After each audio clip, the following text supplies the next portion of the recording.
दिल्ली की संचिता ने टॉप किया है। और इसके अलावा लखनऊ की बात की जाए, शिवाक्षी दीक्षित जो दूसरे स्थान पर रही हैं। पलवल की बात करें, हरियाणा से मोहित रावत तीसरे नंबर पर रहे। बलिया की बात की जाए, शिशिर कुमार सिंह चौथे नंबर पर रहे। मेरठ की बात करें, उदित पवार पांचवें स्थान पर रहे। प्रयागराज की हम बात करें, ललित कुमार मिश्रा छठे स्थान पर, तो गाजियाबाद की प्रतीक्षा सिंह सातवें स्थान पर रही। अमरोहा की महिमा आठवें नंबर पर रही। गोरखपुर से बात करें, सुधांशु नायर 9वें नंबर पर रहे, जबकि बाराबंकी की नेहा मिश्रा 10वें स्थान पर रही हैं। ये बड़ी खबर हम आप तक पहुंचा रहे हैं। उत्तर प्रदेश लोक सेवा आयोग ने यूपी पीसीएस परीक्षा का नतीजा घोषित कर दिया है और इसी कड़ी में 476 अभ्यर्थी चयनित हुए हैं। दिल्ली से हमारे साथ संचिता जुड़ चुके हैं। बहुत स्वागत है संचिता आपको। सबसे पहले आपको बहुत बहुत बधाई भी, आपने टॉप किया है। सबसे पहले कैसा आपको फील हो रहा है? परिवार के लोग कितने खुश हैं संचिता? मैम पहले तो मैं ये क्लियर करना चाहती हूँ, मैं दिल्ली में सिर्फ रह रही हूँ, वैसे मैं पंजाब से हूँ जी। और दूसरी बात ये है कि हाँ, काफी खुशी का माहौल है घर पे और मेरे फैमिली मेंबर्स, मेरे पेरेंट्स, मेरे भाई बहन काफी खुश हैं इस चीज से। और थोड़ा सा मुझे भी थोड़ा सेंस ऑफ सेटिस्फैक्शन मिल रहा है इस अचीवमेंट के बाद। संचिता, आप क्या मैसेज देना चाहेंगी सभी लोगों को, साथ ही उन स्टूडेंट्स को भी जो शायद पास नहीं कर पाए हैं? मैं एक ये मैसेज देना चाहूंगी कि फेलियर्स ऊपर नीचे लगा रहता है, उससे डिस्ट्रैक्ट नहीं होना चाहिए, ज्यादा डिस्टर्ब नहीं होना चाहिए और उस चीज से लर्निंग एक्सपीरियंस, फेलियर को एक लर्निंग एक्सपीरियंस की तरह रहना चाहिए और अगली बार उन कमियों को आप ओवरकम करके और अच्छी तरह से स्ट्रेटेजाइज करके कहते हैं ना, बैक विद अ बैंग वाला होना चाहिए मतलब एक एटीट्यूड। संचिता, अगर बात की जाए परिवार की भूमिका क्या रही? आपने जिस तरह से पढ़ाई की उस वक्त परिवार की भूमिका की बात की जाए तो कैसी रही? मैम मुझे लगता है कि फैमिली सपोर्ट सबसे ज्यादा इम्पोर्टेंट होता है इस चीज के लिए। रीजन ये है कि कहीं ना कहीं आप कभी कभी फेल हो जाते हो, बहुत सारे एग्जाम्स देते हो, कभी किसी में कुछ कमी रह जाती है तो एक सेल्फ डाउट आता है। तो फैमिली आपको हर तरह से सपोर्ट करती है, इमोशनली सपोर्ट करती है और वो आप पे कॉन्फिडेंस जो शो करती है, तब आपका रिवाइव होता है कॉन्फिडेंस के नहीं आप ये कर सकते हो।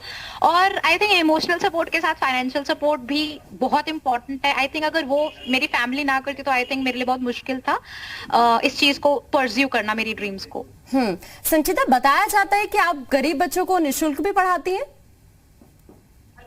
मैम मैंने मेरे मम्मा का स्कूल था पहले, तो मैं वहां पे पढ़ाती होती थी छोटे बच्चों को, लाइक 3 to 6 years वाले बच्चों को। तो हाँ, मतलब मुझे काफी ज्यादा शौक है पढ़ाने का। तो अब जब भी मुझे मौका लगता है तो मैं जरूर कोशिश करती हूँ टाइम निकालने का इस चीज के लिए। संचिता, आपके बारे में ये भी बताया जाता है कि 2019 में भी आपने यूपी पीसीएस की परीक्षा दी थी, उस वक्त आपने क्लियर नहीं किया, तो क्या उस वक्त आप थोड़ा निराश हुई? मैम एक्चुअली जब 2019 में मैंने एग्जाम दिया था तो आई थिंक मैं इतना ज्यादा मेंटली प्रिपेयर्ड नहीं थी एग्जाम देने के लिए, क्योंकि उस टाइम पे वो सीए का प्रोटेस्ट चल रहा था दिल्ली में। तो I was quite disturbed because of those instances और मैं डायरेक्टली और इनडायरेक्टली उस चीज से काफी लाइक रिलेटेड थी because I was in Jamia and Jamia was epicentre of that. तो आई थिंक उस कारण मेरा फोकस थोड़ा लूज हो गया था।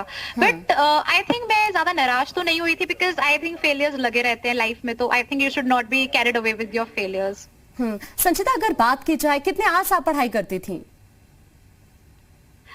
मैम ये तो बहुत सब्जेक्टिव था, एवरीडे डिपेंड्स कि मतलब मेरा मूड कैसा है और मैं कितना ज्यादा देना चाहती हूँ उस चीज के लिए, तो डिपेंड करता रहता है ऊपर नीचे। तो आई थिंक 6 से 7 घंटे तो मैं पढ़ती थी। तो हाँ, और मतलब अपने लिए मैं रिफ्रेशमेंट का टाइम रखी होती थी। अगर बात की जाए तो क्या आपको लगता है कि 6 से 7 घंटे पढ़ना जरूरी है एक स्टूडेंट के लिए अगर उसे एग्जाम क्लियर करना है तो?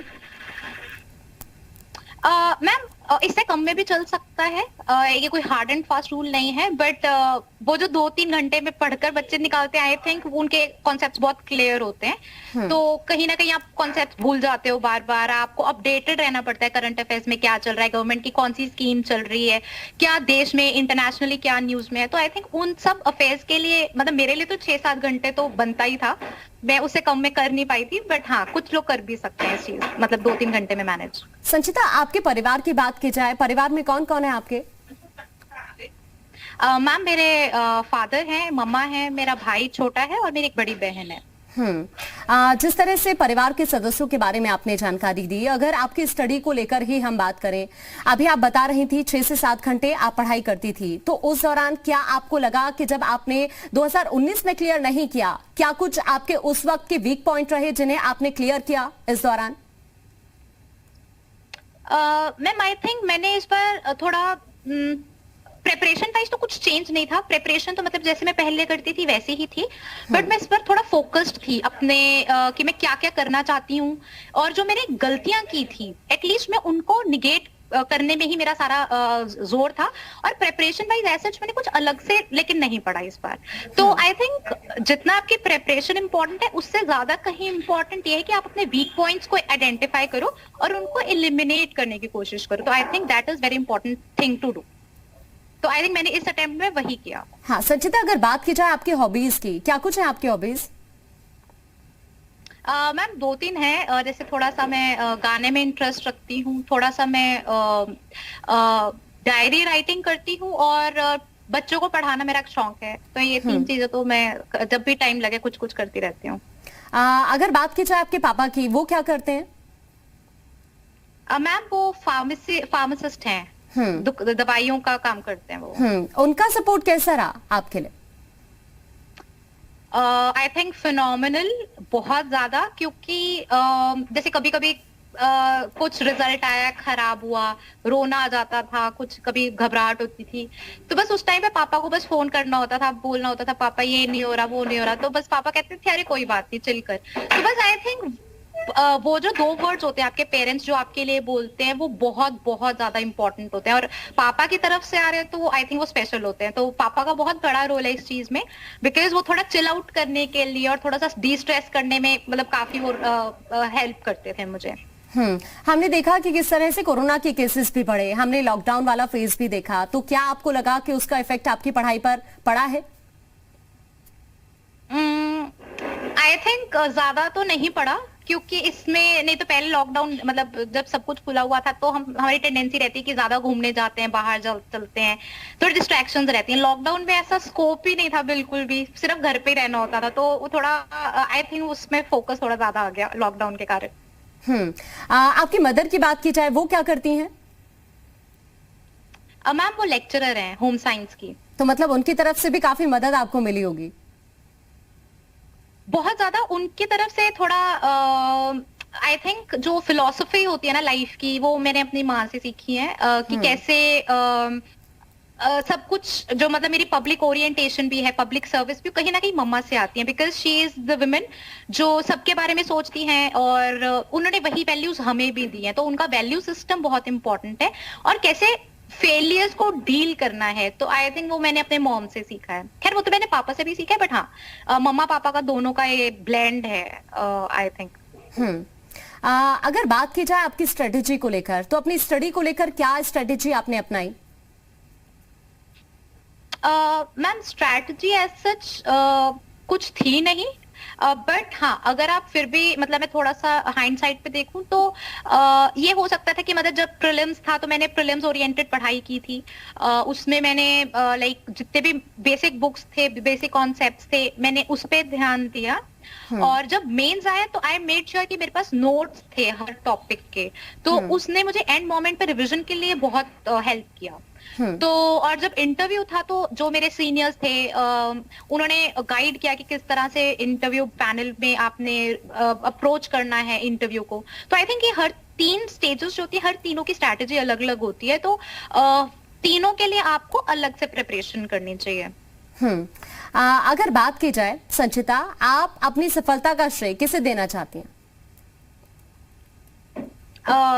मैम काफी सारे लोग हैं उसमें तो, और आई थिंक सबसे पहले तो मैं भगवान का थैंक्स करना चाहूंगी, और उसके अलावा जो मेरी फैमिली का सपोर्ट है, मम्मा पापा, और खास करके जो मेरी बड़ी बहन है, जो मेरे एक बड़े भाई की तरह जिन्होंने मुझे सपोर्ट किया है, मैं अपने बड़ी बहन को थैंक्स करना चाहूंगी और अपने भाई को।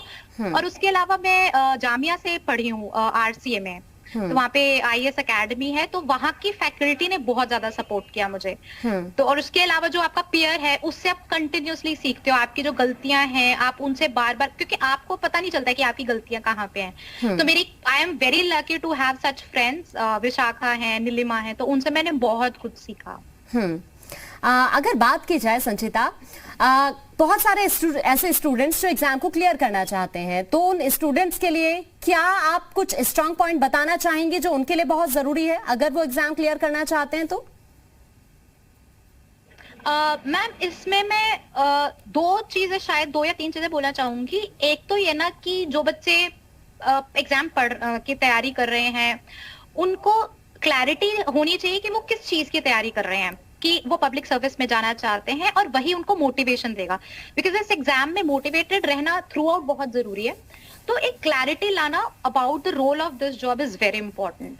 सेकेंडली अपने एक टेंडेंसी होती है continuously to introspect, specially on your weak points, and having open mindedness to accept your जो फेलियर्स हैं, और उस पे काम करने के लिए बिल्कुल तत्पर रहना चाहिए। और एक स्ट्रैटेजी होनी चाहिए आपकी कि हाँ आपने इस तरह से अप्रोच करना है एग्जाम को। बिना स्ट्रैटेजी के आप इस एग्जाम को क्रैक करना थोड़ा सा मुश्किल हो जाएगा।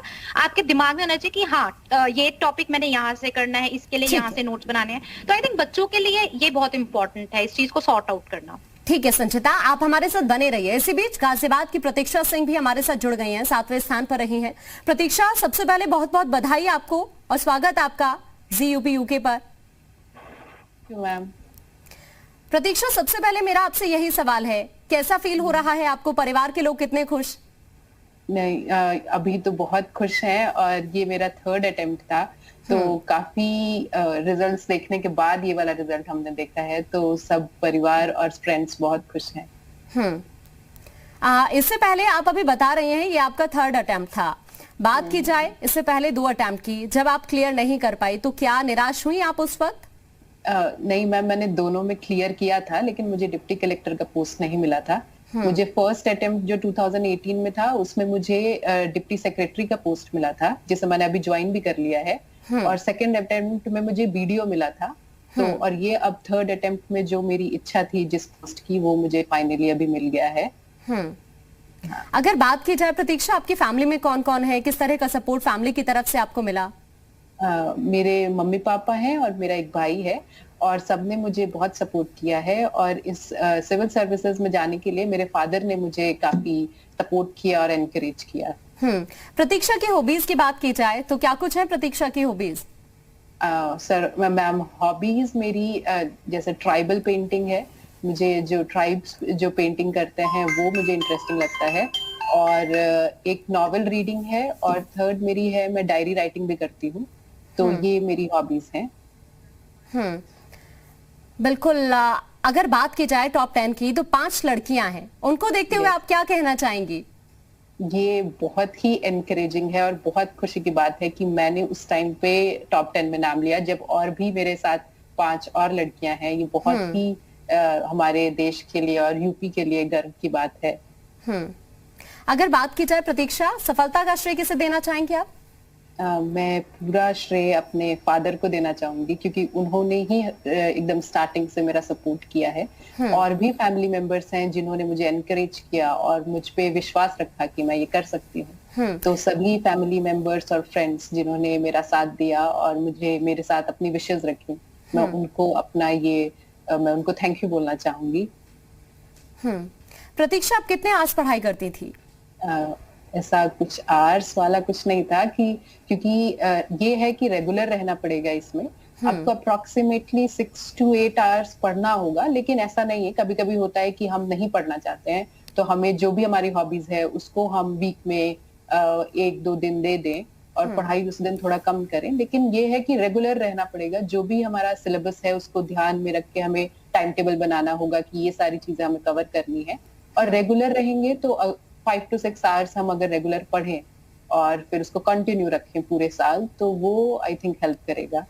यानी कि कंटिन्यूटी बहुत जरूरी है अगर आपको एग्जाम क्लियर करना है तो। लेकिन दूसरी तरफ एक नजर हम उन लोगों पर भी डालें जो एग्जाम क्लियर नहीं कर पाए हैं, उनके लिए क्या मैसेज आप देना चाहेंगी?